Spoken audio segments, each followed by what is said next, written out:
Muchas gracias, profesor, muchas gracias a toda la audiencia por estar presentes y demostrar interés en estos temas sobre la salud.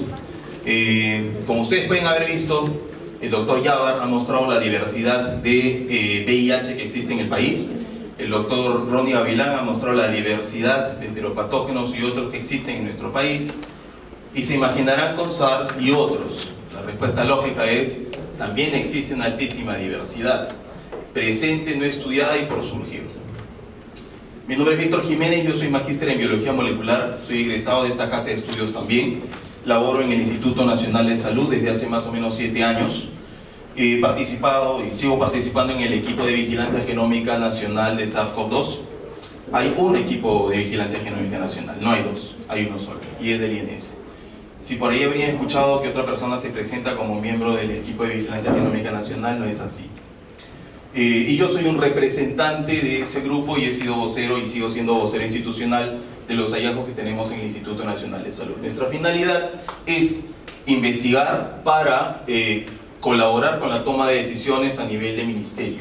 La información que nosotros generamos como biólogos, que principalmente somos, tiene por objeto que las autoridades, viceministros, ministros y en sí, autoridades en general, tomen decisiones y logren direccionar las campañas de vacunación, de investigación y se siga financiando y motivando la generación de conocimiento. Bien, voy a hablarles brevemente, espero brevemente porque hay mucha información sobre SARS-CoV-2 que hemos generado a lo largo de 3 años de pandemia. Una pequeña introducción, bueno, es que voy a la pequeña introducción sobre ¿cómo hacemos esto? Porque de SARS ya se ha hablado bastante. No les voy a decir qué tipo de virus es, a dónde pertenece y qué ocasiona y si es posible o tiene una probabilidad o potencialidad pandémica, porque es obvio que sí. Asimismo de otros miembros de su familia, de los coronavíridos, como el SARS, como el MERS, o como otros también que pueden estar circulando dentro de organismos mamíferos, que pueden estar recombinando y circulando entre ellos y potencialmente generar una nueva pandemia. Así que la investigación en estos tipos de virus debe continuar. Bueno, básicamente les quiero hablar de qué es lo que nosotros hemos hecho. Y como ustedes imaginarán, el secuenciamiento genómico lo realizamos en el Instituto Nacional de Salud, principalmente por la metodología Illumina, en la que captamos las muestras nacionales. Estas muestras siguen un proceso de diagnóstico molecular por PCR tiempo real, se seleccionan a nivel de diferentes regiones y un grupo de estas secuencias seleccionadas con un buen CT o un buen título pasan al secuenciamiento genómico y la elaboración de librerías. Curiosamente, la elaboración de librerías se sigue llamando así y se hereda del procedimiento clásico de secuenciamiento de tipo Sanger para secuenciamiento genómico, que era realmente elaborar una librería física, por ejemplo para el secuenciamiento del genoma humano, que era partir el genoma humano en pequeños fragmentos, clonar esos fragmentos en VACs o en JAKs, en cromosomas artificiales bacterianos o de levaduras, tenerlos en placas Petri y posteriormente secuenciar cada uno. Ese proceso que tomaba semanas y meses ahora toma 72 horas a lo máximo. Y la librería está en un tubito, en un microtubo de 1.5 ml, punto, se acabó. Esa es la librería. Y después de ello, ese proceso, esa librería ingresa al equipo y se generan las lecturas o reads en inglés. Y estos reads son ensamblados posteriormente, como ya lo mostró el doctor Ronnie Gavilán. Bueno, lo que sucedía en el año 2020 y la razón por la cual se generaron solo 1000 genomas era que todo esto empezaba, no se tenía el presupuesto ya disponible, las casas comerciales a nivel global se veían interrumpidas por la pandemia, entonces los materiales no llegaban a tiempo. Y los colegas de laboratorios de biología molecular principalmente tuvieron que ponerse las pilas para secuenciar la mayor cantidad de genomas a lo largo de un año.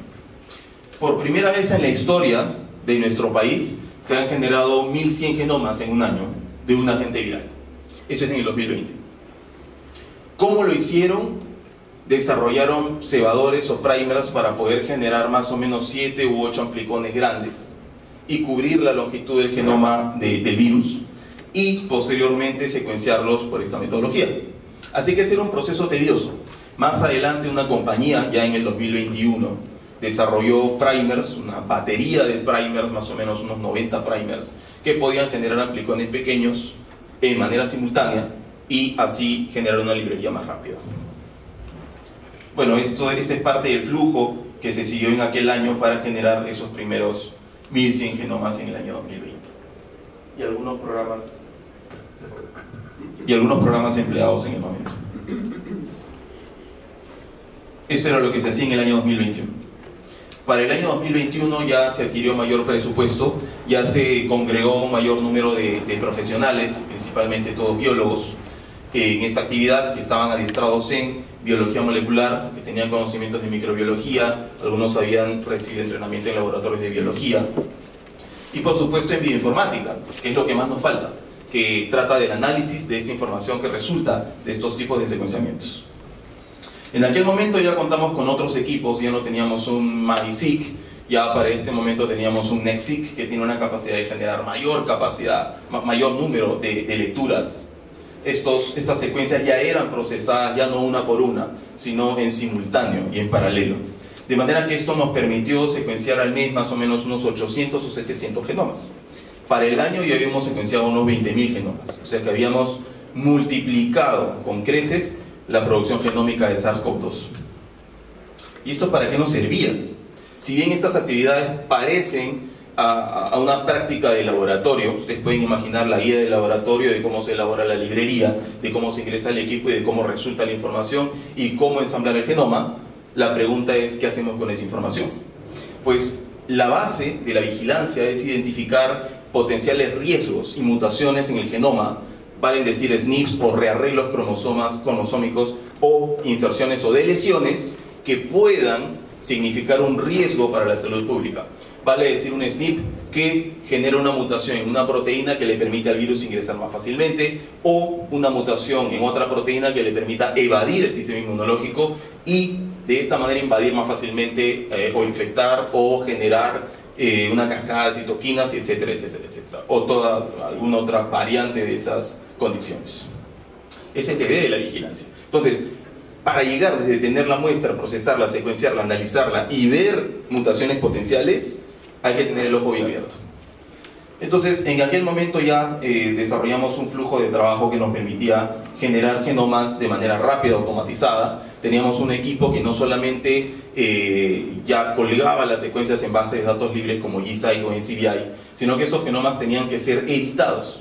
Se tenían que revisar. Estamos hablando de una pandemia, estamos hablando de evaluar dónde aparece un nuevo linaje más peligroso que surgió en los Estados Unidos y que llega al Perú. ¿Realmente llegó al Perú o es una secuencia mal generada?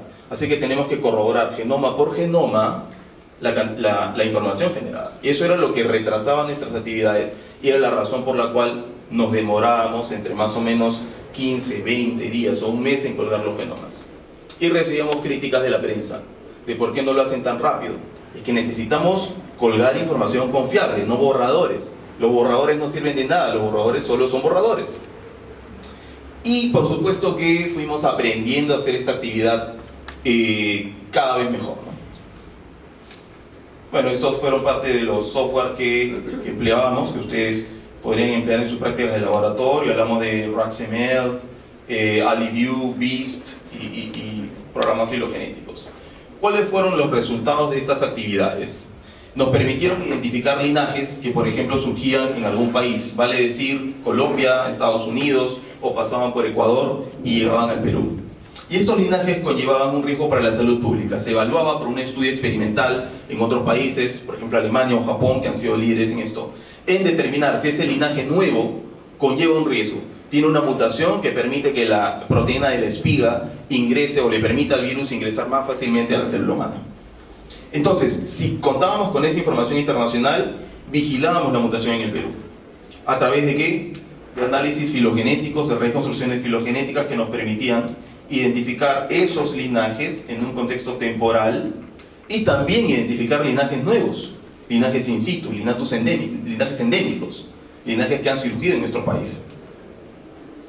Elaboramos estas tablas de identificación de linajes y sus porcentajes, y no solamente como tales y a lo general, sino también a nivel de regiones. ¿En qué regiones estaban presentes estos linajes?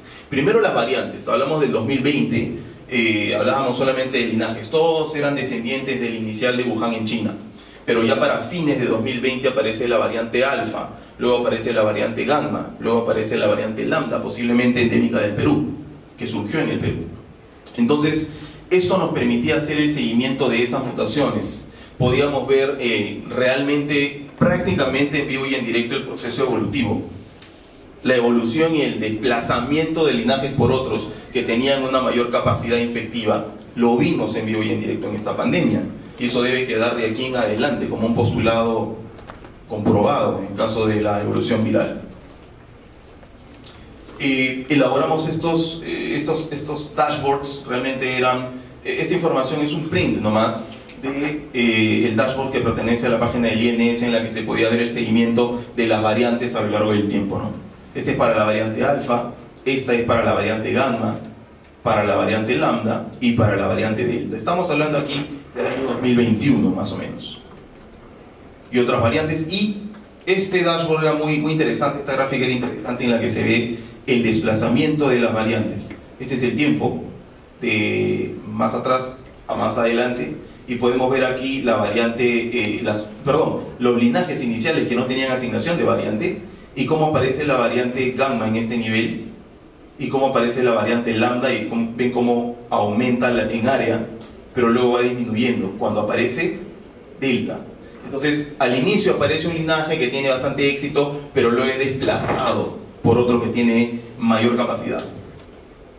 Y lo mismo, a través de estas visualizaciones, eso es solamente un print, pero este es dinámico, esto lo revisábamos semana tras semana para ver qué es lo que sucedía, incluso por regiones, ¿no? Elaborábamos estas gráficas, y todo esto era plasmado en un informe técnico que se dirigía al Ministerio de Salud.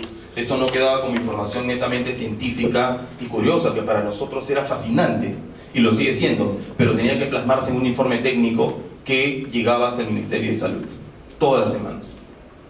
Cuando llegó Omicron, también estuvimos ahí presentes, alarmados, trabajando sábados y domingos para mostrar a la población lo que nosotros teníamos. Todo lo que ustedes escuchaban en la prensa, nosotros lo teníamos una semana o unos días antes, porque esto era muy rápido.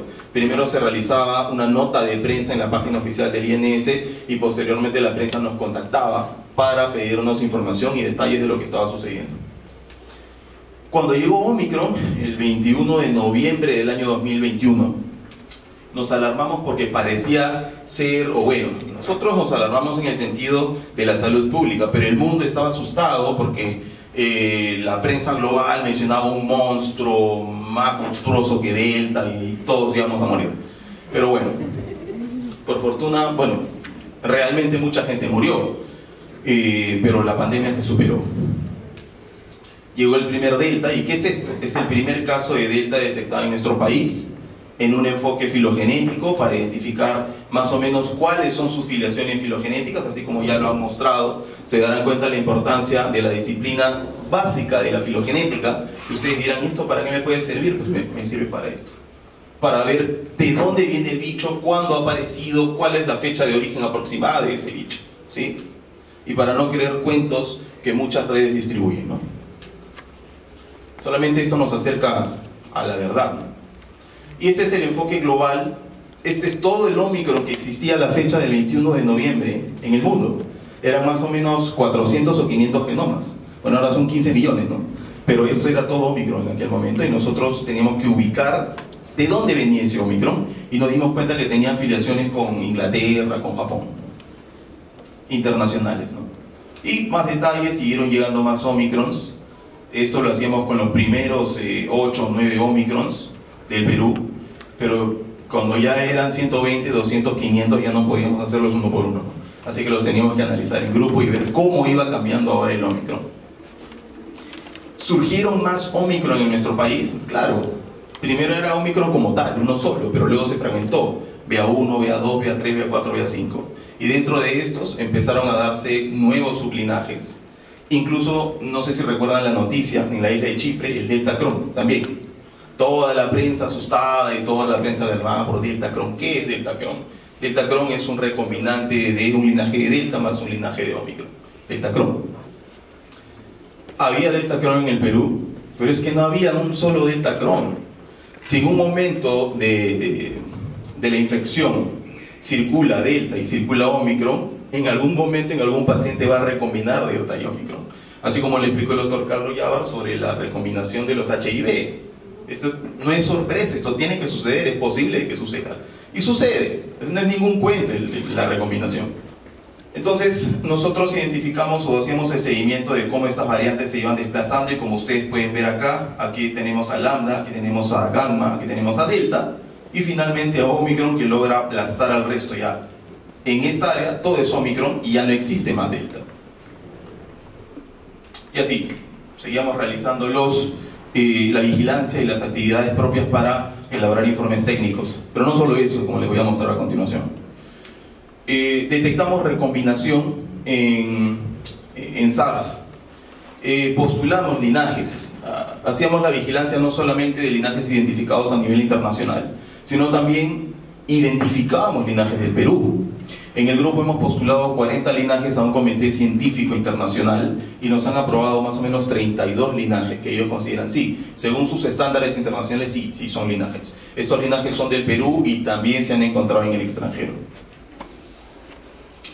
Bueno, hemos identificado recombinaciones, hemos aplicado las mismas tareas que ustedes pueden hacer en sus trabajos de laboratorio como estudiantes para identificar recombinantes, pero luego la pregunta es, ya, muy bien, identificas el recombinante, qué hermoso se ve, mitad del genoma de uno, mitad del genoma del otro, ¿y esto qué significa? ¿Es peligroso? Pues ahí viene la investigación de fondo y aplicada, ¿no? Seguimos con las actividades, hablamos de la quinta ola, y en la quinta ola ya todo es Omicron, ¿no? Ya no existe ya Delta, Lambda, Alfa, eso desapareció, ya no está más en la naturaleza. Y tenemos el BA2 que fue desplazado por el BA4 y el BA5 y el XBB, que es un recombinante que empieza a desplazar a BA5. Entonces nos encontramos más o menos en ese escenario en el que ni siquiera BA5 existe, sino que están sus recombinantes, ¿no? Y así es la historia evolutiva, una sucesión y un reemplazo, ¿no? Ahora todos son XBB2, XBB1.5, incluso ya hablamos de otros linajes nuevos que han desplazado a los anteriores.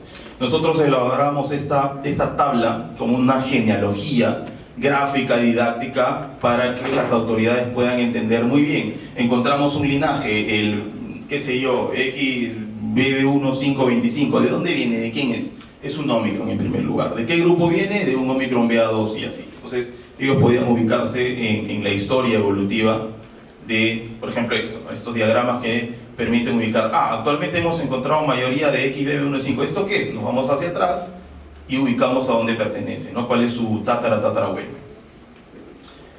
Bueno, estos son un ejemplo solo de proposición o propuesta de nuevos linajes que hemos identificado en el equipo de vigilancia hacia el, bueno, septiembre de 2020 está un poco atrasado, en realidad hay muchos más. En este portal que se llama Pango Designation, que está conformado por virólogos europeos, americanos, estadounidenses, británicos sobre todo, porque son los líderes en la parte de secuenciamiento genético y vigilancia genómica en realidad, ¿no? Ellos, los británicos, son los responsables de haber generado más o menos unos 8 millones de genomas junto con los americanos, y el resto hemos generado algunos miles de linajes, ¿no? El Perú ha generado ya al día de hoy unos 46.000 genomas de SARS-CoV-2, que realmente dudo mucho que en el futuro próximo se pueda alcanzar esa cifra o acercársele en algún virus, ¿no? Bueno, hemos postulado este número de linajes y estas son algunas de las publicaciones científicas que hemos colgado o sometido a revistas internacionales, porque claro, ustedes se preguntarán, o la comunidad académica se preguntará, ¿por qué no publican esto? Porque el objetivo de nuestras investigaciones son la población, ¿no? Es la población, es brindar información que pueda servir para que las autoridades puedan tomar decisiones oportunas y basadas en evidencia científica, no en supuestos. Entonces, esa era, digamos que el 75 o 80% de nuestros esfuerzos, sábado y domingo trabajando incluso. Pero también necesitábamos hacernos un espacio como académicos también que somos, de producir información científica, papers que puedan ser referenciados, que puedan ser corroborados por otros investigadores. ¿Por qué? Porque estos genomas están colgados en bases de datos libres. Están o en NCBI o en GSAID. Son bases de datos libres, ustedes pueden descargar esos genomas y realizar esto, repetirlos o potenciarlos, hacer mejores estudios todavía. Estos son algunos prints de los papers que ya hemos publicado. A la actualidad hay algunos más, uno más que fue publicado, aceptado, y 3 más que están en proceso. Espero de ser aceptados, porque también los pueden rechazar, ¿no? Espero que no los rechacen, imagínense así. Un print de las propuestas que hemos hecho. Cada una de estas líneas son linajes nuevos que hemos propuesto, o que nos han aceptado, perdón. Bueno, y yo sé que la charla era sobre SARS-CoV-2, pero es que las actividades de vigilancia no solo se limitan al SARS actualmente, ¿no? Principalmente fueron al SARS. Hemos dado la baja de casos en el mundo y en el Perú. Digamos que ya no realizamos la vigilancia o los reportes a nivel semanal, sino ahora a nivel quincenal. Posteriormente serán a nivel mensual y así, si es que no hay un repunte de casos. Pero ahora nos enfocamos al dengue como una preocupación nacional, y como ya nos mencionaron, el doctor Yabar, doctor Ronnie Gavilán, tenemos una diversidad enorme de todos los bichos: virus, bacterias, virus respiratorios, dengue. En el Perú existe de todo, así que suena mal para la salud pública, pero suena maravilloso y excelente para actividades de investigación, tesis de pregrado, tesis de posgrado, tesis de doctorado, incluso colaboraciones postdoctorales. De todo se puede hacer en nuestro país. Necesitamos financiamiento, porque estoy seguro de que capacidad existe, porque yo también he enseñado en estas aulas. Así que en cuanto al dengue, la pregunta era el brote actual que ha hecho padecer a muchas regiones del Perú. ¿A qué se asocia? ¿Qué tipo de dengue era? ¿Dengue 1, dengue 2, dengue 3? La única forma de hallar el tipo del virus es el serotipo, la serotipificación. Pero dentro de los serotipos hay genotipos, y dentro de los genotipos hay linajes. Así que, así como el SARS, hay una evolución viral, y cada una de ellas puede conllevar un riesgo para la salud pública. Así que lo que investigamos al inicio de año, bueno, terminando ya el verano, era que nos dimos cuenta de que circulan 3 tipos de dengue, dengue 1, 2 y 3, y dentro de cada uno hay genotipos distintos, y uno de ellos abunda, y parece que se distribuye a nivel mundial, que es el dengue 2 cosmopolita. Y de parte del dengue 1 existe el genotipo 5. Cada uno de ellos se relaciona con diversas tasas de muerte, climatologías contrastantes que aún no estamos entendiendo bien, porque las estamos investigando. Porque esa es la pregunta. Como ustedes pueden ver, hay muchos árboles. Estudiamos los árboles, parecemos botánicos, pero estos árboles son de otra naturaleza. Entonces tenemos diferentes tipos de dengue, y no solamente eso, sino que también recibimos otros tipos de casos curiosos. También, curiosamente, recibimos casos de parálisis flácida. Esto sucedió en la selva. Parálisis flácida, niñitos que quedaban de pronto quietos, no podían caminar, no se podían mover, y esto podría explicarse por algún tipo de virus que circula ahí, por ejemplo los enterovirus C. Recibimos las muestras, las procesamos y determinamos que sí, en realidad algunos se vinculan con tipos de enterovirus C. Por ejemplo, aquí hay una muestra. Otra es un rinovirus C. Se retrasó. Y otra es un Coxsackie virus. Todos estos virus podrían vincularse a esa sintomatología. El punto es, los estamos estudiando. Existe una base de datos del Perú sobre estos tipos de enterovirus. Conocemos sus genomas completos y sus mutaciones y su linaje. La respuesta es no. Así que es la primera vez que estamos abordando esta temática que causa problemas para la salud pública, ¿no? Bueno, aquí más información, un poquito. Una imagen para mostrarles la recombinación. Ok. Y no solamente a veces podemos abordar el secuenciamiento dirigido a la gente viral, que pensamos se asocia al cuadro clínico. Cuando se desconoce la naturaleza del cuadro clínico, qué la causa, si es un virus o una bacteria, nos queda el recurso metagenómico. O sea, secuenciar todo el material genético presente en una muestra. ¿Esta muestra qué es? Suero, sangre, heces, esputo, hisopado nasofaríngeo, como en el caso de SARS, otras infecciones respiratorias. En el caso de que no se sepa qué lo está causando, necesitamos secuenciar toda la información genética presente, así que la metagenómica nos ayuda. Aquí tenemos las muestras y aquí tenemos las identificaciones de las familias bacterianas presentes en cada muestra, ¿no? Y las abundancias relativas en el número de reads o lecturas encontradas, que tenemos la muestra y tenemos las familias virales en este caso, ¿no? O sea, que tratamos de caracterizar el microbioma o el bacterioma y el viroma, pero también podríamos caracterizar el parasitoma, también podríamos caracterizar el C. vegetales, el plantoma, no sé. Esto no queda aquí, ¿no? Ya la última publicación que nos han aceptado y que ya va a salir pronto es el surgimiento de linajes del Perú. Bien, hemos estudiado los linajes que circulan en el mundo, que están allá en el mundo, que ya los conocen, que otros los estudian y que son relevantes para ellos. Cuando nosotros postulamos algún linaje que ha surgido en el Perú, la comunidad internacional no nos hace caso, porque dice muy bien, interesante, circula en el Perú, pero no me afecta. O sea, no afecta a Estados Unidos, no afecta a Europa, no los afecta. Así que no le toman importancia, no le asignan un nombre. Entonces, ¿quiénes tienen que estudiar esta diversidad? Nosotros. Entonces, tenemos que doblar esfuerzos para enfocarnos, además de vigilar los linajes o variantes mundiales, dar tiempo para analizar estos tipos de linajes. ¿Qué sucede con este linaje BA5.1.25? Que ahora tiene más números porque es más grande.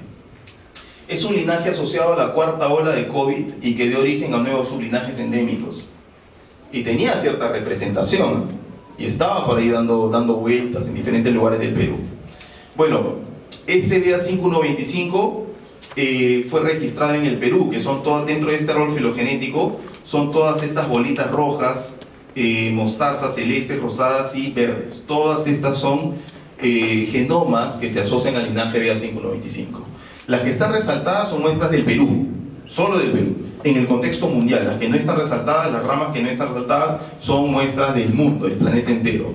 Entonces tenemos más o menos en este árbol 5.000 genomas, un análisis con 5.000 genomas, de los cuales más o menos 1.300 son genomas aquí que da origen a un nuevo linaje, que es una rama, parece un racimo de uva que creció bastante, en comparación con otros racimos de uva que se quedaron ahí. ¿Ah? Entonces este origen, este primer genoma teórico dio origen a descendientes que se distribuyeron en el Perú. ¿Qué nos interesa saber aquí para la salud pública? ¿En qué momento aparecen y cuándo los captamos? La pregunta es, no sé si se manifestó hace un rato, ¿aparece un linaje nuevo? Por ejemplo, Carlos Llava lo mencionó con el VIH, se creía que apareció en los 80s y la primera persona todavía le toman foto y difunden su foto, ¡qué horror! La ciencia luego demuestra de que él no es el paciente cero, ni siquiera aparece en esa década del VIH, sino que aparece mucho antes. En la sociedad, en el mundo, en la ciudad, pero antes se encontraba en el mundo rural y ni siquiera en los Estados Unidos, estaba en un continente lejano. ¿Y a qué se asociaba? A condiciones de vida. Esos mitos que se dan en la sociedad, de que existía zoofilia, hombre, chimpancé y por eso pasó, ya fue desmentido. Es mucho más crudo que eso. El bicho pasó porque la gente no tenía que comer, y tenía que comer a los chimpancés. Y al machetearlos, lo voy a decir así, salpicaba la sangre a las heridas que tenía la gente. Y de esta manera pasaba el virus a los seres humanos. Ellos pidieron no tener hambre, ellos pidieron comer chimpancés, les gustaba, era su hábito normal. La vida no es así. Así que hay muchos mitos en la historia que salen de aquí, de gente que no conoce la realidad. Pero es por eso que la ciencia tiene que desmentir esas cosas. ¿En qué momento aparece el VIH? Perdón, VIH, ya me salté el VIH. Ese era el tema de... Disculpa, Carlos, disculpa. No quise... Usted me entiende. SARS. ¿En qué momento aparecen estos linajes de SARS? Más o menos aparecen un mes antes. Así que a través de estos análisis filogenéticos y filodinámicos, filocronológicos en realidad se llaman, nosotros tenemos la fecha de muestreo de cada genoma, tenemos el genoma en sí, realizamos una reconstrucción filogenética y dado que podemos estimar la tasa de sustitución de cada linaje, podemos ver la fecha de origen. Con una desviación, por supuesto, que son estas barras, ¿no? Entonces determinamos en qué momento aparece el BA5.1.25 en el Perú y en qué momento aparece cada uno de sus descendientes. Y con ello podemos elaborar estas tablas. Ya son un poco más explicativas. Esta es la pandemia de COVID-19, primera ola, segunda ola, tercera ola, cuarta ola y quinta ola, y como ustedes pueden ver cada vez va bajando esto, ¿no? Entre la cuarta y la quinta ola aparece este fenómeno, un grupo de linajes, un linaje nuevo que aparece y que se distribuye a lo largo del Perú. ¿Y en qué fecha aparecen? Aquí no tengo la última diapositiva, pero cada barra aparece la fecha de origen. Esta fecha corresponde a este origen, esta al verde, esta al rosado. Más o menos, cada linaje aparece, de acuerdo con nuestras estimaciones, un mes antes de que el sistema de salud lo capte. Entonces, si aparece en Navidad el primer caso, una ronda de casos, quiere decir que un mes y medio antes ya estaba circulando por ahí. Ese es el aporte para la salud pública. Que nadie nos venga a decir paciente cero. ¿Cuál es el paciente cero? Lo desconocemos. ¿Dónde habrá estado? Y aquí finalizo. Monkeypox. Y como somos diversos y megadiversos, en el Perú surgió un linaje que se acuñó como B.1.6. Endémico del Perú, una contribución para la humanidad. Linaje peruano de viruela símica. Así que si esto existe en monkeypox, en enterovirus, en polio, en VIH y enteropatógenos, existe en todos los bichos que nos podamos imaginar. Esta es la situación más o menos, son imágenes del paper que también está siendo ya revisado. Los casos, genomas secuenciados a lo largo del mundo, Canadá, Estados Unidos, Brasil, Perú no se queda atrás, al momento 278 genomas completos de virus de la viruela símica, que más o menos tiene 180.000 nucleótidos. Hemos hecho una reconstrucción filogenética para ubicar, pues, dónde estamos nosotros en contexto, dónde se encuentra nuestro linaje. Cada color es un linaje. Hemos identificado mutaciones nucleotídicas y también aminoacídicas en cada uno de estos linajes dentro de monkeypox. En monkeypox no es uno solo. Existe diversidad, existen más o menos 17 o 18 linajes distintos que están distribuidos a lo largo del mundo, de manera más o menos geográfica. Esto es bastante curioso. B16 está en el Perú. Pues hemos identificado diferentes mutaciones nucleotídicas, es nuestra contribución. Otros investigadores, o quizás nosotros o algún tesista, se anima a conocer o a abordar la implicancia de estas mutaciones nucleotídicas para la epidemiología de esta enfermedad. Hemos determinado las tasas de sustitución de cada uno de los linajes al presente del estudio, que eran 14, ya son 18, ¿no? Entonces hemos determinado la tasa de sustitución. Podemos ver linajes que mutan más rápido, linajes que mutan de manera intermedia, linajes que mutan lento. La pregunta es, ¿por qué mutan lento? Y hemos determinado las fechas de origen de cada uno de los linajes. Aquí está la fecha, el tiempo, y aquí están los linajes, ¿no? Algunos aparecen más tempranamente que otros, ¿no? Entonces este es un summary, un resumen de la información de linajes, de la estimación de la fecha de origen, y del tiempo en el que la hemos captado, que la encontramos en los sistemas de salud. Por ejemplo, una muestra aparece 106 días después de haber aparecido en la naturaleza, de acuerdo con nuestras estimaciones. Otro linaje aparece 82 días después o se registra 82 días después de haber aparecido. Otro linaje se registra 20 días después de haber aparecido. Y nuestro B16, que es nuestro linaje bandera, de acuerdo con nuestras estimaciones, se detecta 3 días después de haber aparecido en la naturaleza. Entonces, de acuerdo con nuestras estimaciones, esto siempre es sujeto a críticas, ¿no? Podemos decir, si estamos haciendo una vigilancia, que más o menos va de acuerdo con la epidemiología de alguna enfermedad, ¿no? Uy, disculpen, esto lo paso muy rápidamente. Influenza aviar. Para influenza aviar también hemos hecho algunos esfuerzos. Recuerden que había mamíferos muertos en la costa, gaviotas muertas, aves muertas. Entonces, más o menos podíamos estudiar qué es lo que sucedía.